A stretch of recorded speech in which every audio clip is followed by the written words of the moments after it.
When Buck Rogers in the 25th century suddenly returned to television, it caught my attention immediately, like a signal transmitted on exactly the right frequency of that era. Star Wars had just exploded, disco was flooding the airwaves, and we watched Buck awaken from cryogenic sleep, the skin-tight suits, the sharp crack of laser fire, the glass and steel cities that looked like they had stepped straight out of tomorrow. Everything felt modern, playful and harmless, perfectly suited for primetime TV. But the deeper I dug into the behind-the-scenes story, the more I realised that Buck Rogers was anything but simple. Did you know this character was created in 1928, decades before Star Wars?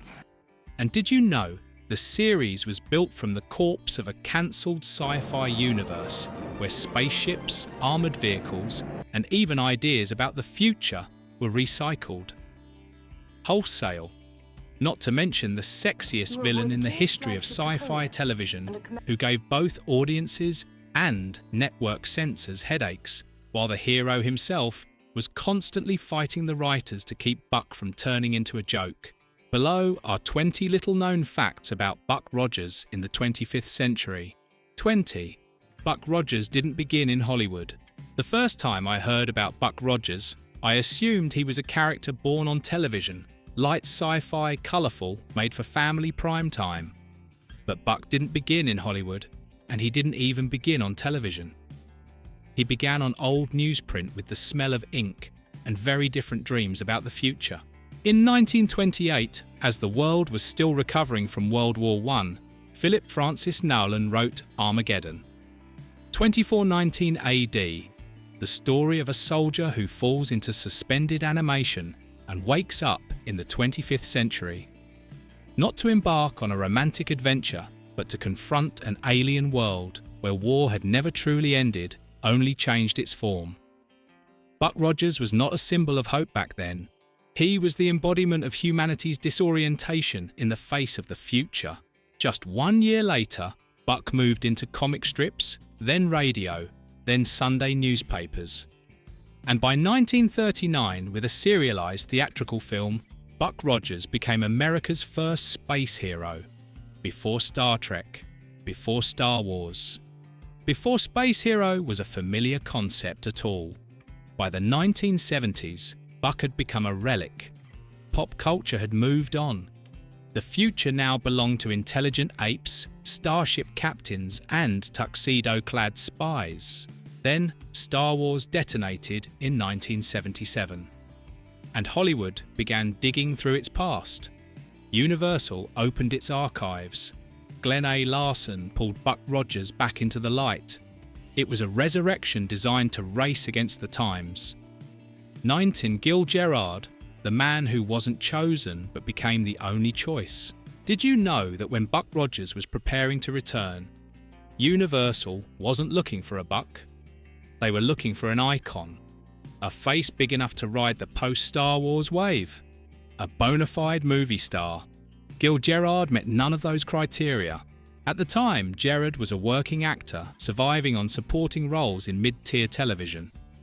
And perhaps because of that, he walked into the audition with no burden at all. Gerard didn't play Buck as a hero. He entered the room as an ordinary man, tall, broad-shouldered, with the bearing of a working pilot, rather than a glossy saviour.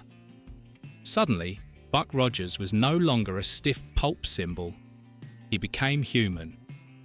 A modern man thrown into the future who doesn't understand the rules, doesn't trust slogans, and reacts with skepticism, humour, and sometimes fear. But that also led to conflict. Gerard didn't want Buck to become a joke. He frequently argued over scripts, softened punchlines, and even rewrote dialogue on set. To producers, he was difficult. To Gerard, it was the only way to keep Buck from turning into a disco mascot. Without Gerard, Buck Rogers might have been just another shiny coat of paint on an old relic. With him, the 25th century had a heartbeat, imperfect but alive. 18. Princess Ardala and the moment television wasn't ready. I still remember the first time I saw Princess Ardala. It didn't feel like I was watching a villain, and because of that, I couldn't look away. Ardala wasn't cold, and she didn't lurk in the shadows. She stepped straight into the frame in shimmering outfits, daring cuts, and an attitude completely in control of her own desire.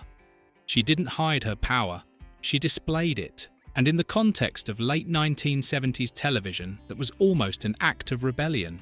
The press and fans quickly dubbed Ardala the sexiest villain in the history of sci-fi TV. But her allure wasn't just physical, it lay in the fact that she knew what she wanted and didn't ask permission to take it.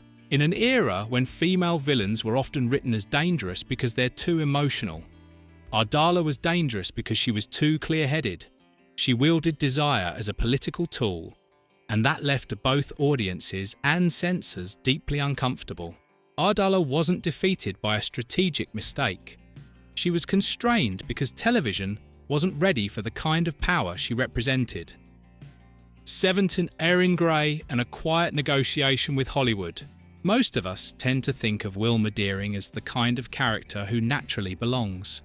She's intelligent, composed, and authoritative without needing to strain to prove her strength. But as I grew older and looked back, I realized Wilma was anything but inevitable. She was the result of a quiet negotiation between an actress and the Hollywood system itself. When Erin Gray signed on to play Colonel Wilma Deering, she believed she had landed a career-defining role. A commanding female officer with real competence, not a sidekick or decorative accessory to the hero. But even in the 25th century, Hollywood hadn't let go of its old habits. After the pilot was completed, producers seriously considered replacing Gray. They realized she had what they needed, but wanted her to look more approachable. The familiar solution: dye her hair blonde. A decision rooted in the long-held belief that lighter hair makes women seem less threatening on screen. By season 2, Erin Gray pushed back in a very Wilma Deering way, quietly, decisively, and without asking permission. She returned with her natural brown hair, no statements, no explanations, just a choice. That small act mirrored Wilma herself, a woman navigating a male-dominated space, earning respect through competence, not compliance. 16, when a jumpsuit became a national controversy, I still remember watching Buck Rogers with my family sci-fi that was labelled safe.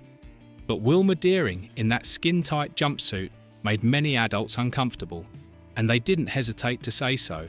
Although written as a serious commanding officer, Wilma couldn't escape controversy over her wardrobe. The tight suit, plunging neckline, and figure-hugging silhouette quickly became targets for parent groups and critics. To them, this was prime-time television, a family space, and Wilma was seen as having gone too far. Yet, that discomfort exposed a deeper issue. Wilma Deering challenged an old assumption that female strength must be presented in a safe way to be considered morally acceptable. For many younger viewers especially, women Wilma meant the opposite. She showed that power and beauty are not mutually exclusive, that a woman doesn't need to make herself less attractive to be taken seriously. The controversy over Wilma's costume wasn't just about clothing. It reflected Buck Rogers' core tension between the ambition to modernize sci-fi, the era's disco-fueled allure, and the moral boundaries that primetime television still clung to. 15. Buster Crabbe and the moment time stood still. There are moments on television when you don't need context to feel their weight. When Brigadier Gordon walks into the episode Planet of the Slave Girls, it's one of those moments. For long-time viewers, it was almost shocking. That man was Buster Crabbe, the original Buck Rogers from the 1939 serials, and before that, Flash Gordon. He didn't return in just a minor role. He returned as history itself, stepping into the frame. Crabbe's appearance wasn't a cheap rating stunt. It was meta time travel. In a brief but unforgettable exchange, he says to Gil Gerard's Buck, "I was doing things like that before you were even born, Captain." For older audiences, it was an emotional wink. Memories of childhood matinees, black and white sci-fi, and the very first heroes. For younger viewers, it became a living bridge between eras, from Depression-era theatrical serials to disco-coloured television spectacle. 14 Ranger 3, when science fiction accidentally touches real history. The first time I watched Buck Rogers' The name Ranger 3 sounded purely pulp, a spaceship name chosen for scientific flavor like hundreds of others in TV sci-fi. I didn't think twice until I learned that Ranger 3 had actually existed. In 1962, NASA launched the Ranger 3 probe with the goal of landing on the Moon. It was the early days of the space race, when every launch was a gamble, and Ranger 3 lost. A navigation error caused the probe to miss its target, skim past the Moon, and drift into deep space. It vanished, wandering forever in darkness. After learning that I could no longer see Buck Rogers' Ranger 3 the same way, because Buck's journey, a human frozen, drifting through space for hundreds of years, suddenly carried a very different resonance. It was no longer pure fantasy. It was a reflection. No one on the production ever confirmed that the name Ranger 3 was intentional. It may have been coincidence, but the parallel is too perfect to ignore. One failed ship in reality, one ship lost to time in fiction. Both reminders that space travel in dreams or in reality is never a guaranteed journey. 13. Twiki, the soul of a robot assembled from two people. Every hero needs a companion. And for most viewers, Buck Rogers would never feel complete without Twiki.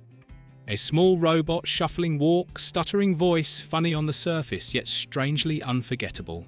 What few people realise is that Twiki wasn't one performer. Twiki was two. Inside the heavy metal and fiberglass suit was Felix Siller, a veteran stunt performer best known as Cousin It on The Addams Family. Every movement, the walk, the head tilts, the physical comedy came from Siller's sweat inside a hot, constricting costume. But Twiki's soul came from somewhere else.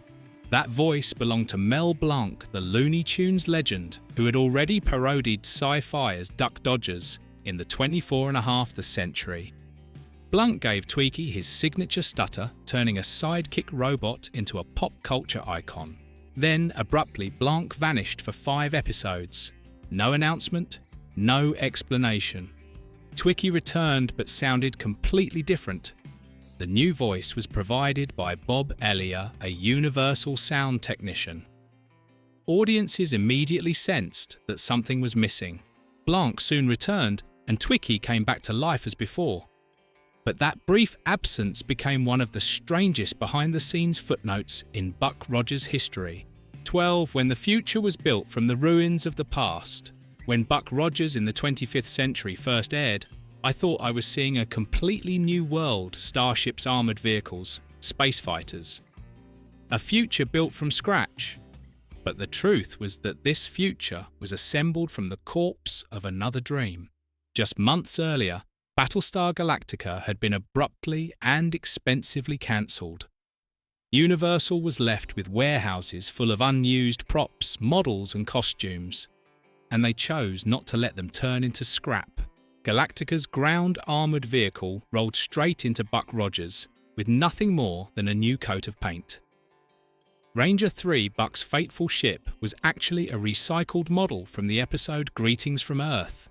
Terran starfighters bore the unmistakable fingerprints of Ralph McQuarrie as old Galactica concept art was dusted off and reshaped. For sharp-eyed fans, it was a ghostly crossover. Galactica's DNA haunted every hangar and every space battle. For Universal, it was cold efficiency, saving millions of dollars by letting one cancelled series quietly power another. 11. When the future was actually right outside the window. The first time I watched Buck Rogers, I believed the 25th century was very far away. Strange cities, alien skylines. But later, once I learned the truth, that feeling became far more uncanny. Universal didn't have the budget to build massive futuristic cities, so they did something smarter. They borrowed Earth itself. The Bonaventure Hotel in Los Angeles, with its ambitious spiralling glass and steel architecture, became a familiar backdrop for Buck Rogers. Its reflective surfaces turned it into an alien city with very little modification. The spaceship launch sequences weren't models at all. They were taken directly from NASA footage of the Apollo missions unintentionally anchoring Buck's journey to real space history. Even Expo 67 in Montreal, a symbol of a future once imagined, was recycled as scenery for humanity's tomorrow. For audiences, it all blended seamlessly.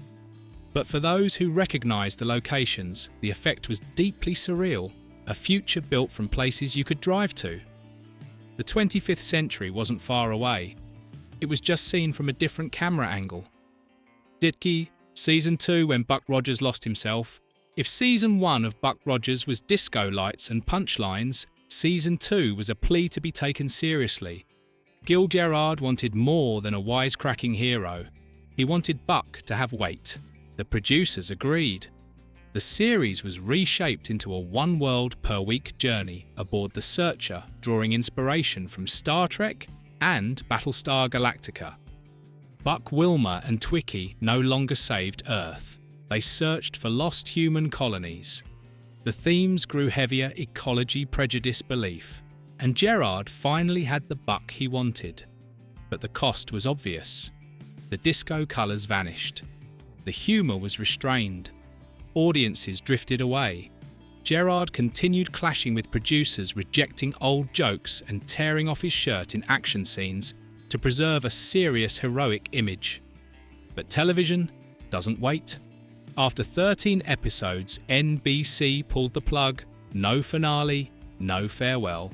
Buck Rogers began as a glossy resurrection and ended like a ship adrift searching for humanity, but losing its own identity. 9. Faces passing through the 25th century. Buck Rogers may have been inconsistent, but every week it delivered something unexpected. And often that came from guest stars. Jerry Orbach appeared with the weathered presence of a smuggler years before, becoming Lenny Briscoe on Law & Order. A young Jamie Lee Curtis piloted a rebellious ship, still glowing from Halloween. Even Gary Coleman showed up, playing a pint-sized genius delivering techno-babble with a deadpan face. Each episode felt like a roll of the dice. Would it be a serious adventure, broad flirtation, or a moral lecture wrapped in sci-fi? The quality rose and fell, but the guest cast turned Buck Rogers into a time capsule. A place where familiar names and future legends passed briefly through the 25th century, then vanished, leaving traces of an era of television willing to experiment, drift off beat and take risks. 8. When Buck Rogers made Britain look back at Doctor Who. When Buck Rogers in the 25th century aired on ITV in 1980, it wasn't just another imported American series. It marched straight into the most sacred territory of British television Saturday night. For years, that slot had belonged to Doctor Who with Tom Baker, the long scarf, and a distinctly British sci-fi style. Then Buck arrived sleeker, faster, more disco. Gil Gerard's American smirk, Erin Grey in a form-fitting uniform, and space battles backed by Hollywood budgets. Episodes like Planet of the Slave Girls drew millions of viewers enough that for the first time in years, the BBC felt genuinely threatened. An American pulp revival had made Britain's most enduring sci-fi icon nervous, and that alone was a cultural victory. 7. Tiger when death lost to ratings. Into the 1979 theatrical version, Buck plants a bomb and kills Tiger clearly and decisively, a full stop for Ardala's massive bodyguard. But television has its own logic, and that logic doesn't care about death. When NBC retooled the film into a series, Tiger reappeared alive and loyal. No explanation, no flashback, as if the bomb had never existed. The reason was simple. Audiences loved Tiger. His silence, towering physique and raw sense of menace gave Ardala's court a weight no other villain could replace. Killing Tiger meant losing a visual icon. The producers gambled that viewers would overlook the inconsistency if it meant keeping a beloved character. And they were right. In television, death is not permanent. Ratings are the only thing that can't be lost. 6. A show mocked, then reborn as a cult classic. Buck Rogers was never treated kindly by critics. Kids loved the lasers. Adults laughed at the excess, but critics were merciless. They called it a cheap Star Wars knockoff. Some episodes, like Space Rockers, were even listed among the worst hours of sci-fi ever broadcast. Gil Gerard and Erin tried to preserve the character's dignity, but the unsteady tone swinging between moral sermons and disco comedy made Buck an easy target for ridicule. What critics saw as a flaw became the very thing that gave the series longevity. Over time, that inconsistency turned into cult charm. The bizarre lines, the baffling choices, the moments that were wrong but fun. For fans, Buck Rogers didn't need to be perfect. It needed to be memorable. And in collective memory, bad isn't an insult. It's an invitation into a world unlike anything else on television. 5. The Emperor erased from his own story. If you blink, you might miss Emperor Draco, which is especially strange when the role belonged to Joseph Wiseman, the actor who made cinematic history as Dr. No, the very first Bond villain on the big screen. Originally, Draco was positioned as the power broker, pulling the strings behind Buck's enemies. A major villain. A real threat. But when the film was recut for television, nearly all of Wiseman's scenes disappeared. Draco was reduced to a flickering hologram cameo, appearing briefly, then vanishing. The irony didn't stop there. Toys and merchandise were produced based on rough cuts and concept art, so Draco's image still appeared on store shelves. Fans bought the toys expecting a formidable antagonist, but on screen there was almost nothing. 4. When a pilot episode accidentally became a hit theatrical film, Buck Rogers in the 25th Century was never meant to be a theatrical movie. It was simply a 90-minute pilot commissioned by NBC to test audience response before deciding whether to produce a series. But Universal saw another opportunity. Instead of waiting for television, the studio trimmed the pilot and released it in theaters several months before the series aired. It was a risky move, a television episode dressed up as a movie thrown into the post-Star Wars craze. And surprisingly, it worked. Made on a modest budget, the film earned more than $21 million in North America alone. That figure forced NBC to rethink its plans.